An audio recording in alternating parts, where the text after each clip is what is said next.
أعوذ بالله من الشيطان الرجيم. بسم الله الرحمن الرحيم. لقد كان لكم في رسول الله أسوة حسنة. لقد كان لكم في رسول الله أسوة حسنة لمن كان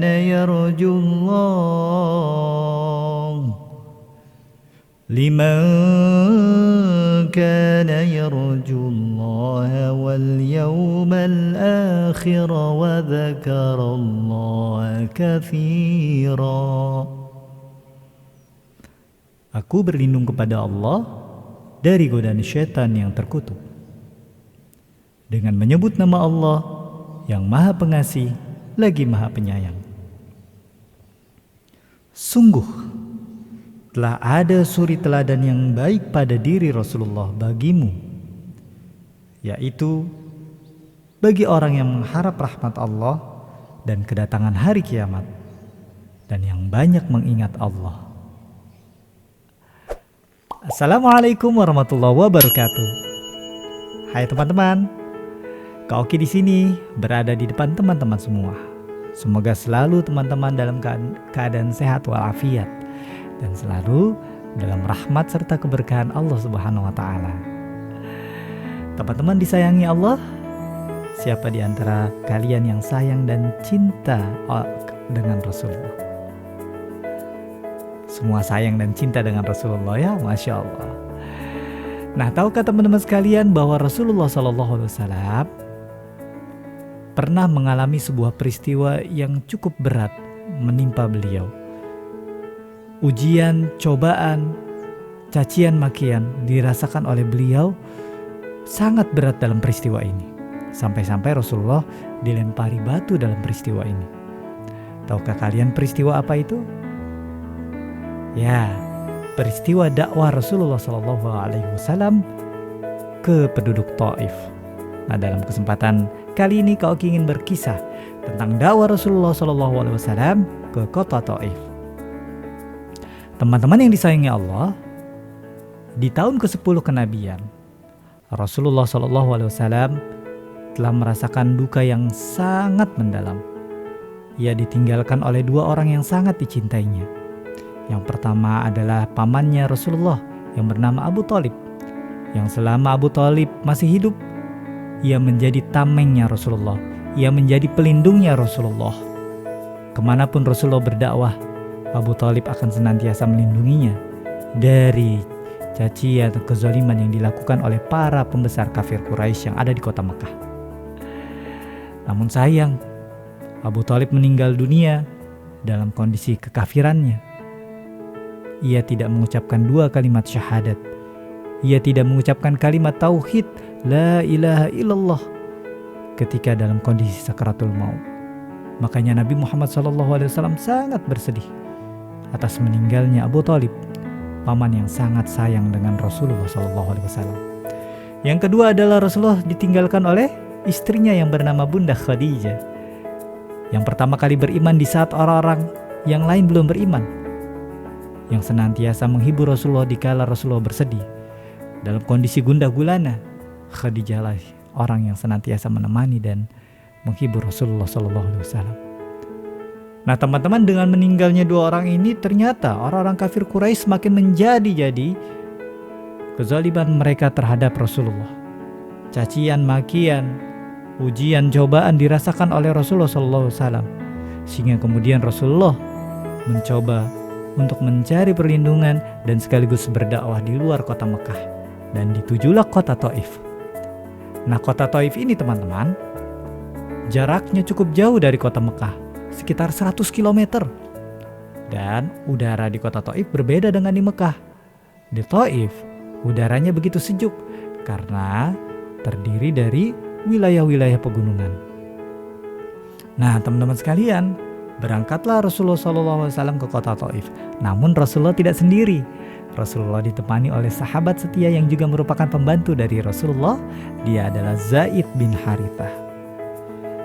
Mereka berdua berjalan menuju kota Taif. Nah, sesampai di sana teman-teman, Rasulullah SAW menemui 3 pembesar kota Taif. Yang pertama Mas'ud, yang kedua Abdu Yalail, dan yang ketiga adalah Habib. Nah, ketika sudah bertemu dengan 3 orang pembesar kota Taif, Rasulullah SAW lalu kemudian mengajak mereka, para pembesar kota Taif ini, untuk memeluk Islam, menyembah Allah dan meninggalkan berhala-berhala yang selama ini disembah oleh orang-orang Taif. Kira-kira pembesar kota Taif menerima gak? Ternyata teman-teman sekalian, mereka tidak menerima dakwah Rasulullah. Mereka tidak mau memeluk Islam. Sampai akhirnya bahkan mereka bertiga menghasut orang-orang Taif, pemuda-pemuda Taif, untuk mengusir Rasulullah dari kota Taif. Wahai pemuda-pemuda Taif, kita harus usir dia. Jangan sampai dia kembali lagi ke kota kita. Kita harus usir dia. Kita harus usir dia dan jangan sampai dia kembali lagi ke sini selamanya. Iya, ayo kita sama-sama usir dia. Tiba-tiba saja teman-teman, orang-orang Taif segera berkumpul mendekati Rasulullah SAW dan Zaid bin Harithah. Mereka membuat barisan sekitar 2-3 baris, lalu di tangan mereka sudah siap batu-batu untuk dilemparkan kepada Rasulullah. Dan tiba-tiba saja batu-batu itu dilemparkan ke arah tubuh Rasulullah. Pergi sana. Pergi sana. Jangan kembali lagi. Ya, jangan kembali lagi. Zaid bin Harithah segera melindungi tubuh Rasulullah. Jangan engkau lempari Rasulullah. Mari Rasulullah, kita pergi tinggalkan kota Taif ini. Zaid bin Harithah berlari menghindari kejaran dari orang-orang Taif. Batu-batu berterbangan mengenai kepala Rasulullah, mengenai badan Rasulullah, mengenai betis Rasulullah, bahkan mengenai urat nadi di atas tumit Rasulullah, hingga Rasulullah SAW tubuhnya berlumuran darah, sehingga kemudian darah mengalir membasahi alas kaki Rasulullah SAW. Namun alhamdulillah, Rasulullah dan Zaid berhasil menjauh dari kejaran orang-orang yang ada di kota Taif, sehingga kemudian berkilo-kilometer Rasulullah berlari, sampailah Rasulullah di sebuah kebun dan beristirahat di sana. Kebun anggur milik Utbah dan Syaibah, 2 anak dari Rabi'ah yang merupakan pembesar kafir Quraisy di kota Mekah. Nah, teman-teman yang dirahmati Allah, Rasulullah ketika dalam kondisi kesakitan seperti itu, sangat sedih hatinya, ditolak mentah-mentah oleh orang-orang Taif. Lalu kemudian di kebun anggur itu Rasulullah SAW berdoa kepada Allah Subhanahu Wa Taala dengan penuh khusyuk, menadahkan kedua tangannya ke atas. Lalu kemudian Rasulullah berkata, Allahumma ya Allah, kepadamu juga aku mengadukan kelemahanku, kurangnya kemampuanku, serta kehinaan diriku di hadapan manusia. Ya Tuhan yang Maha Pengasih, Maha Penyayang, Engkaulah yang melindungi si lemah, dan Engkaulah pelindungku. Kepada siapa hendak Engkau serahkan aku? Kepada orang jauh yang berwajah muram kepadaku, atau kepada musuh yang akan menguasai diriku? Asalkan Engkau tidak murka kepadaku, aku tidak peduli, sebab sungguh luas kenikmatan yang Engkau limpahkan kepadaku. Aku berlindung kepada nur wajah-Mu yang menyinari kegelapan dunia dan akhirat. Janganlah kemurkaan-Mu menimpa aku.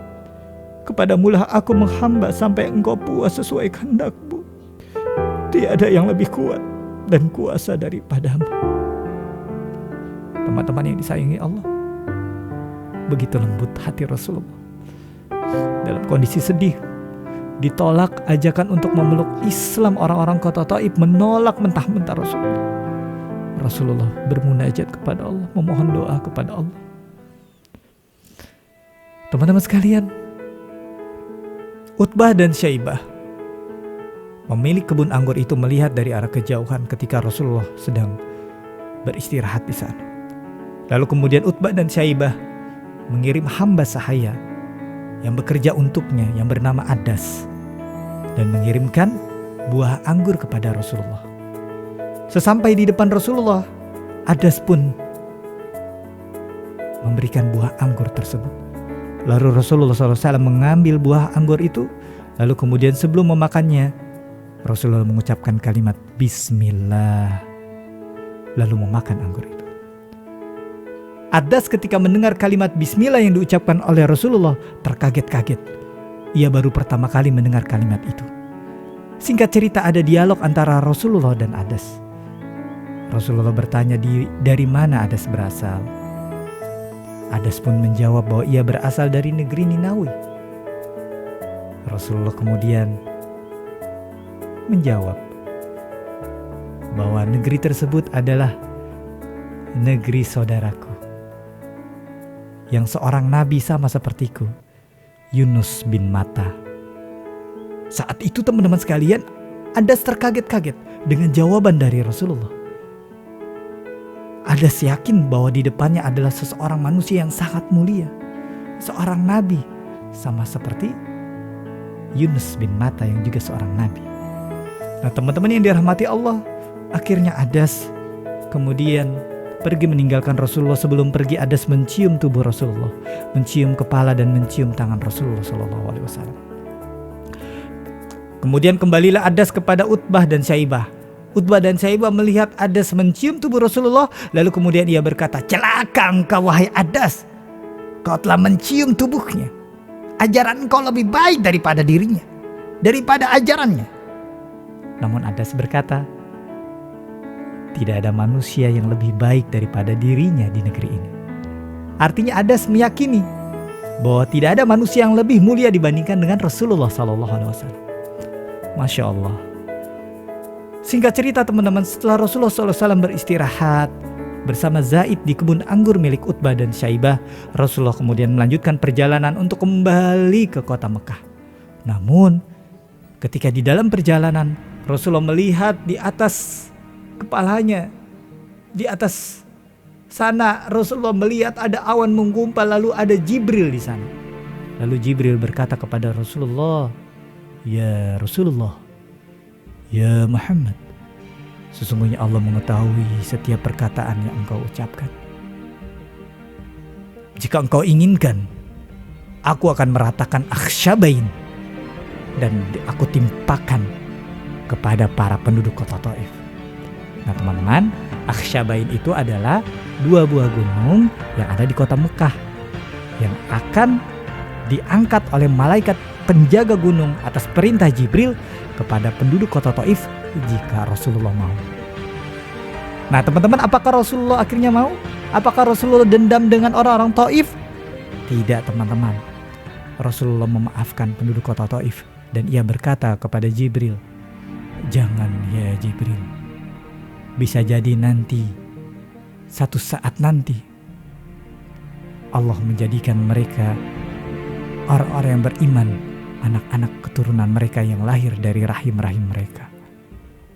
Nah teman-teman sekalian, Masya Allah, begitu yakinnya Rasulullah, begitu sabarnya Rasulullah. Dan ternyata betul apa teman-teman, apa yang dikatakan oleh Rasulullah terbukti bertahun-tahun kemudian. Orang-orang Taif akhirnya menjadi orang-orang yang menerima dakwah Islam, beriman kepada Allah, beriman kepada Rasulullah, dan menjadi pengikut setia Rasulullah SAW. Sampai dengan hari ini, penduduk Taif adalah penduduk yang beriman kepada Allah Subhanahu Wa Taala. Masya Allah teman-teman sekalian, dari kisah ini kita bisa ambil 3 pelajaran. Apa saja teman-teman? Yang pertama, kita bisa belajar bagaimana senantiasa menjadi pribadi yang berfastabiqul khairat, mengajak orang untuk melakukan kebaikan, berlomba-lomba dalam melakukan kebaikan, menyeru kebaikan. Rasulullah mengajak orang-orang untuk memeluk Islam. Ya, subhanallah. Yang kedua, kita belajar dari Rasulullah kesabaran. Adik-adik sekalian, Rasulullah dicaci maki, dilempari batu sampai berdarah-darah tubuhnya, ya. Tapi Rasulullah tidak dendam dengan mereka, orang-orang Taif. Tapi Rasulullah memaafkan. Rasulullah sangat bersabar. Kita belajar ya, menjadi anak yang sabar, seperti Rasulullah SAW. Kalau ada teman kita yang melakukan kesalahan, maafkan, sabar. Innallaha ma'as sabirin, sesungguhnya Allah beserta orang yang sabar. Dan terakhir adalah kita harus menjadi orang-orang yang percaya diri, yakin bahwa kita bisa menjadi orang-orang yang sukses di masa depan.